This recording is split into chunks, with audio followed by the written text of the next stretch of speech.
Salut les myciculteurs, c'est Andrea du blog cultiverleschampignons.com et aujourd'hui on va voir comment ensemencer des rondins avec des chevilles de bois.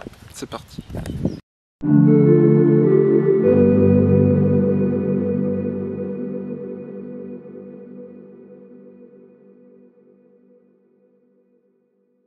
Alors, pourquoi ensemencer des rondins avec des chevilles de bois? Eh bien simplement, quand on ne peut pas cultiver de champignons en intérieur, eh ben, c'est une manière simple de le faire en extérieur. Éventuellement, si vous avez du bois en rab et que vous ne savez pas quoi faire avec, ben, ça peut être une bonne solution de l'utiliser pour vous fournir une source de nourriture. Alors, qu'est-ce qu'il y a à savoir sur la culture des champignons sur rondins de bois? Ben, tout simplement, pour commencer, il faut un endroit approprié. Alors là, je suis chez un ami, Fabien, qui est agriculteur, apiculteur exactement. Donc on a trouvé un petit coin à l'ombre dans son bois. Et ça nous semble pas mal pour implanter les rondins. Si vous ne possédez pas de bois, ben, vous pouvez simplement mettre la culture à un endroit frais, à l'ombre. Par exemple, une bordure nord, une haie. Sur quel type de bois on fait pousser les champignons? Eh ben, alors, il y en a plusieurs. Alors notamment les feuillus pour commencer. Vous avez tout ce qui est chêne, bouleau, acacia, hêtre, peuplier. Ça marche pas mal. Après je vous conseille pas tout ce qui est conifère parce qu'ils ont des molécules antifongiques qui font que les champignons ils poussent pas bien dessus. Alors, il faut savoir que plus le bois d'un arbre il est dense et plus le rondin est gros, plus le champignon il va mettre de temps à le coloniser et donc plus de temps il va mettre à fructifier. Après, pour la taille du rondin, je vous conseille quelque chose entre 90 cm et 1,20 m. Et pour la largeur, vous pouvez ensemencer n'importe quelle largeur, mais le mieux ça reste entre 15 et 30 cm. Parce que si vous le prenez trop petit, en fait, le champignon il va vite coloniser. Et d'une année sur l'autre, il donnera plus. Et c'est dommage vu la quantité de travail que ça peut demander. Alors à quelle période il faut couper les arbres? Donc moi je vous conseille de couper les arbres si possible au moment où ils tombent leurs feuilles, au moment où ils commencent à perdre leurs feuilles. Le mieux ça reste en période hivernale. Alors les rondins de bois, pour les choisir, il y a 3 choses à prendre en compte. Alors le centre, c'est ce qu'on appelle le duramen, c'est la partie la plus dure et c'est celle qui sera le plus lentement décomposée par les champignons. Après, la partie périphérique, c'est le xylème, donc celle-là elle sera beaucoup plus facilement décomposée par les champignons. Et enfin, il y a l'écorce qui doit être saine pour protéger le tout.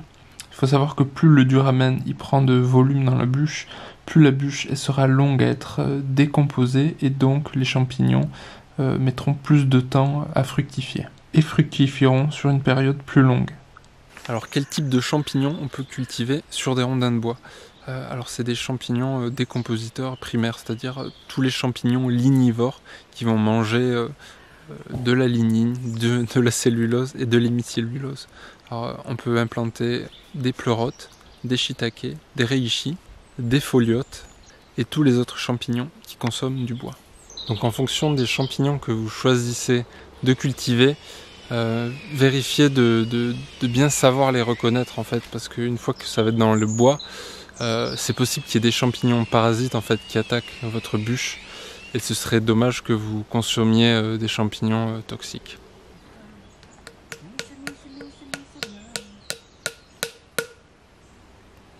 Donc la première étape c'est de fabriquer du mycélium. Donc pour ça je vous renvoie à la vidéo. Donc nous on va mettre alors de la pleurote, mais c'est de l'éringie. Donc j'ai pas trouvé de vidéo qui traite du sujet sur la culture de l'éringie sur rondin. Donc c'est un test. Après ici on a du Nameco du coup qui a super bien colonisé. Donc vous voyez il reste une petite cheville libre encore sur le côté. Et du shiitake, donc ça c'est une culture qui se fait classiquement sur du bois de chêne. Donc ça devrait bien fonctionner. Donc la première étape, c'est de percer des trous dans les rondins de bois qu'on a choisis. Alors pour ça, on utilise une cheville qui est identique en fait à la cheville de bois, donc en diamètre et en longueur. Et c'est pour ça qu'on va utiliser cette espèce de petit marquage plastique pour pouvoir percer à la bonne longueur en fait. Donc voilà, les trous sont à peu près équidistants entre eux. Alors il va falloir faire attention à ce que le mycélium n'ait pas trop colonisé les chevilles pour qu'elles soient suffisamment dures en fait pour pouvoir être insérées dans les rondins. Donc la deuxième étape, donc insérer les chevilles à l'aide d'un petit marteau. Ah bah attends, il est lourd lui. Je te filme.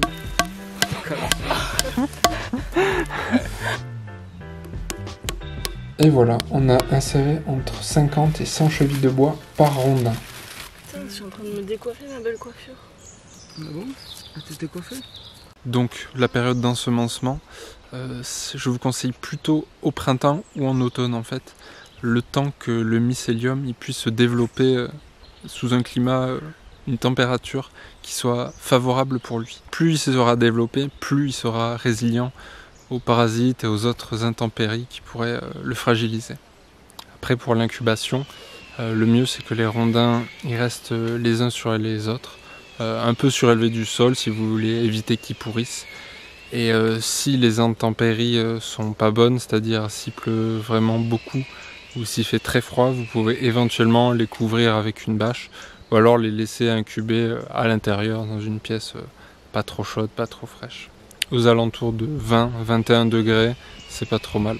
Si vous n'avez pas de colonisation au bout d'une année, c'est qu'il y a eu un problème quelque part. Donc potentiellement, ça peut être les chevilles de bois qui ont été mal ensemencées. Donc pour ça, il faut bien vérifier qu'elles soient bien blanches, bien colonisées de toutes parts, avant de les mettre dans le rondin de bois. Après, ça peut être l'arbre que vous avez coupé. S'il est sec et qu'il ne contient pas suffisamment d'eau, en fait, le champignon il ne va pas pouvoir dégrader convenablement le bois et se développer. Ça peut être la période aussi de l'année à laquelle vous l'avez ensemencé. Donc si vous l'avez ensemencé en été ou en hiver, le mycélium il est peut-être mort et il a peut-être pu ne pas se développer. Et ça peut être dû à la sécheresse. Si vous avez des saisons sèches où il pleut pas assez, peut-être que le champignon en fait il a colonisé le rondin mais il n'a pas eu l'environnement nécessaire pour fructifier. Donc ce que vous pouvez faire, c'est arroser les rondins par vous-même. Donc soit en les trempant dans de l'eau, soit en les arrosant manuellement avec un tuyau d'arrosage ou quelque chose qui se rapporte à ça. Alors là, pour les rondins qu'on vient d'ensemencer, il va falloir attendre entre 12 mois et 18 mois avant de voir les premiers champignons apparaître. Donc patience. Voilà, c'est tout pour aujourd'hui les myciculteurs. Si cette vidéo vous a plu, n'hésitez pas à la liker, à la partager et à vous abonner. Si vous vous intéressez davantage à la culture des champignons, vous pouvez télécharger votre guide pour les débutants de la culture du champignon juste en bas dans le lien dans la description. En attendant, moi je vous dis à plus les myciculteurs.